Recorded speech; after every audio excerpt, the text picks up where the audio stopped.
Welcome to a 2015 Glacors guide with me, LPID. In this guide, we're going to be discussing the best ways to kill Glacors, as well as showing you different types of setups for Glacors, requirements, Slayer setups, mid-level setups, sort of drops you can get, and efficient slaying of them, and money making per hour. So let's jump. First of all, when the Glacor is attacked, after you've got it down to 20,000 HP, it will then summon 3 smaller Glacites, which have effects associated with them.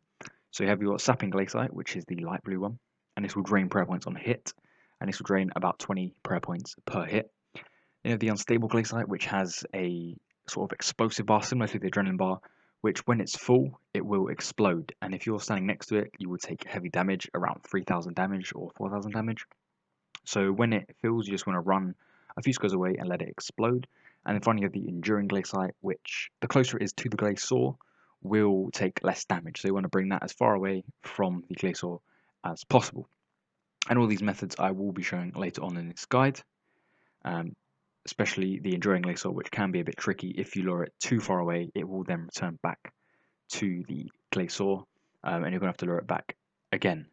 So moving on to the requirements. Okay, so our prerequisite requirements to access Glacors: completed the quest Ritual of the Mars Rat to access the Glacior's Cave, as well as needing access to the Fairy Ring, so completed Fairy Tale Part 1, 2, and 3. And the code for this is DKQ to get straight into the cave. Other requirements which I'm recommending are 80 plus combat stats, preferably 80 plus mage, and preferably around 99 magic would be the most beneficial, and your highest level fire spell that you can cast, as Glacors are extremely weak to fire spells and you can hit over 6,000 with Fire Wave, for example. High level fire spell combined with good gear and a good weapon setup would enable you to do maximum output and maximum efficiency for that. So moving on to our inventory setup. Here is what a basic inventory should look like if you're going to go and attempt to kill Glacors, which hopefully you will after you've seen this guide. So our runes are fire runes and air runes, and nature runes fire runes for our fire spells. Wouldn't recommend casting any other spell except a fire spell, as you will be doing maximum damage with this spell rather than air spells, water spells, or earth spells. Nature runes here just for alks, so high alk, alkin rune items, rune plate skirts, rune legs, and rune maces, which they do drop. Teleport, just in case you're taking a lot of damage, need to escape, just for emergency purposes, really. Prayer pot, self-explanatory. Prayer points low, pop a dose, bang, you're back to a high prayer level again. Super magic pot, either super magic pot or an extreme magic. Wouldn't really recommend overloads because you only want to boost your magic by a bit. So super magic pot or extreme super magic would work fine. A little bit of food, sharks, monkfish, in case your health gets a little bit low. Eat some of those, regain your health. And our scrolls, so our scrolls / our pouches, which we will be bringing. So take one of these, so either a pack yak pouch if you want to have longer trips, stay for longer, so you can bank things, cast your winter scroll. A spirit terrorbird pouch. Spirit terrorbird, again, if you don't have the summon level for a war tortoise or a pack yak, bring a terrorbird, as you will be able to store a few items in there. Bunyip pouch or unicorn, either or. Unicorn, obviously, for higher levels for healing, just in case you're taking a lot of damage. Use your healing or a scroll, gain some health back, or bunyip, which will just heal without you having to click. So you can choose either of those, and either one will work fine. So now we have our Slayer gear setup. For a Slayer setup, as standard, full Slayer helmet is needed to increase the damage which you do to the Slayer monster that you're on task and currently killing. Cape, skill cape would be recommended if you're sort of a medium high level player and can't access a max cape or a comp cape yet, as this does give a high magic boost and a bit of a prayer boost. Gloves, Colorancer's gloves 10 is sort of all round one of the best gloves in the game, either those or the static gloves, whichever ones you prefer. Top and bottom, I'm using Subjugation, which is medium level, sort of cheap, but you can of course opt out for Virtus, which is a bit more expensive, or use Ganodermic, and wouldn't really recommend Mystics, but if you're really lacking money, then Mystics will work fine, although you may take a little bit of a damage penalty. Boots, Ragefire boots is recommended, as they give good armor, or again Ganodermic boots, or some sort of hybrid boot. Ring, you can bring the 6th Age Circuit, which I've got on now, if you complete the World Wakes, and all of the other requirements and other quests involved with that. Or bring Asylum Surgeon's Ring or Ring of Wealth if you want to increase your chance of obtaining the 3 boots drop. Staff, got a chaotic staff here, as it does give one of the best accuracy bonuses. Or alternatively, the alternative weapon could be Noxious Staff or Virtus Book and Wand. For amulet, you can bring a Fury. It's only about 1.5 mil or so. Either that or bring the Trimmed Fury. And again, alternatives, Amulet Souls Arcane Stream. So alternatives could be weapon, Noxious Staff, in order of what I'd recommend you bring. Either a Noxious Staff would be the most optimal to bring into Virtus Book Wand, or an Armadyl Battle Staff. Cape, Comp Cape into Max Cape. Tokol Kalmedge from the Fight Kiln for a very high magic boost, or Skill Cape, which I'm currently using. Alternatively, God Cape, so Sara Cape, Guthix Cape, or Zamorak Cape. Amulet, Amulet of Souls, giving the highest boost, or an Arcane Stream. All that is the Saradomin's Hiss with a Chaotic Remnant, which is also a useful amulet to have here, or Fury, or a Glory. And then finally, the Aura can bring Penance if you want to regain your prayer points when you're being hit by the Glacors, so you can just hold up the Soul Split and not worry about having to drink the prayer pots. Or Vampirism if you're worrying that you're going to take a bit too much damage and you want to gain a bit of extra life steal with Soul Split if you can access the Soul Split. And then finally, Runic Accuracy. Not really recommended because you do hit quite hard, as well as if you've got the Stone of Jas boost when you enter the Glacial's Cave.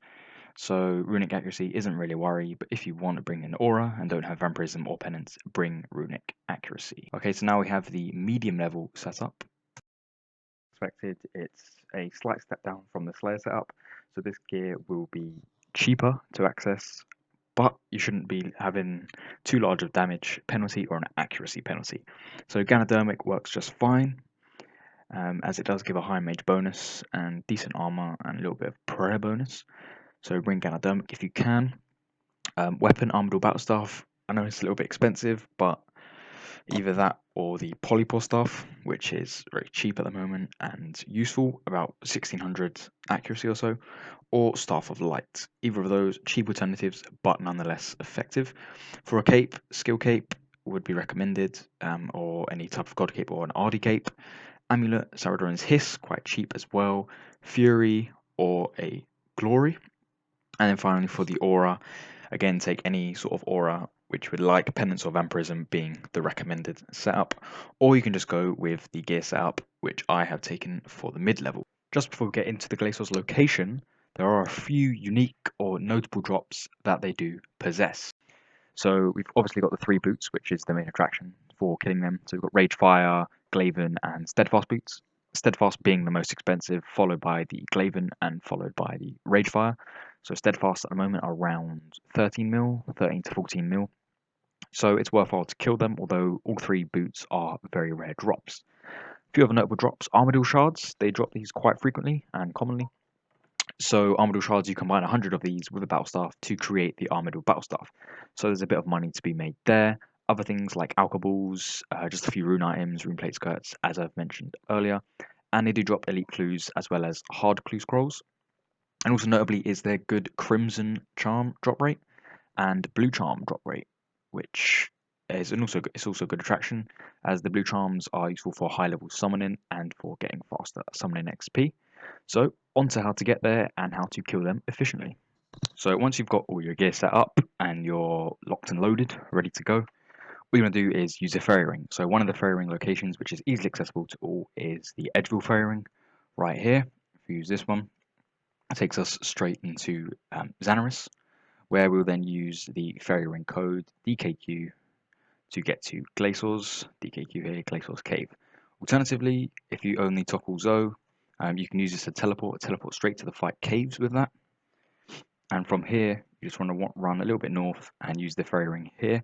And this is very useful banking, as you have a bank right here. So either of those methods will work, depending on which one you prefer. So once you get to this fairy ring here, all you do, use the fairy ring and straight to the Glacors Cave, DKQ, or put it in here, D, K, and Q. It's easier if it's on the fast teleport, as you can just click instead of having to cycle the combinations. So we teleport straight into the Glacor's cave. Alright, so once we're in the Glacial's cave, you have this little message come down here. You've power flowing through you, you'll do more damage in this area. So if we have our fire spells equipped, it means that we'll be doing tons of damage in a nutshell. So when auto cast that fire surge, pot up and get ready to slay. So when you first attack the Glacite, you'll notice it has two different attacks. The first attack, like this, is where it tosses out 3 small little shards. And to avoid these, all you have to do is sidestep before they hit you. Otherwise, they will hit you for a hefty amount of damage, which you want to avoid. And the second type of attack they use is just their standard magic attack, which you can pray mage against, and is where they fire out just a single shard, as shown here. This doesn't do too much damage, so you shouldn't be worried about it, and just keep going and get it down to 20,000 HP. Once it's down to half HP, it will summon the 3 Glacites. So first we want to attack the Enduring Glacite and lure that away. So when it's attacked, click back behind the pillar to lure it away and make sure you don't take any more damage from the Glacor itself. From here you want to attack the Sapping Glacite to prevent it from attacking your prayer points. So kill the Sapping Glacite. You can use multi-target abilities like Dragon Breath or Chain to take this down quickly. So make sure also keeping an eye on the Enduring Glacite's bar. When it gets to full, you want to step a few squares away, it will explode and you won't take damage. After the Unstable Glacite, you will then focus on the Enduring Glacite and kill that. And then once that's dead, you will then kill the Unstable Glacite, as they fire these little blue orbs, and that shows what form the final Glacier will take.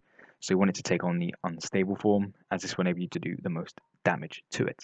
So just continue attacking it. Use thresholds at this point to take it down quickly, and that will be a kill secured.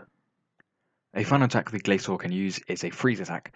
So to escape this, all you do is click rapidly for about 5 clicks, and you should escape it. It doesn't do too much damage, but it's just a bit annoying if you're trying to lure one away and you're frozen. Thanks for watching. If you found this guide useful, consider leaving a like, dropping a little comment, as well as a comment on what sort of guide you want to see next, as it does help me out and helps this channel grow. So, happy killing!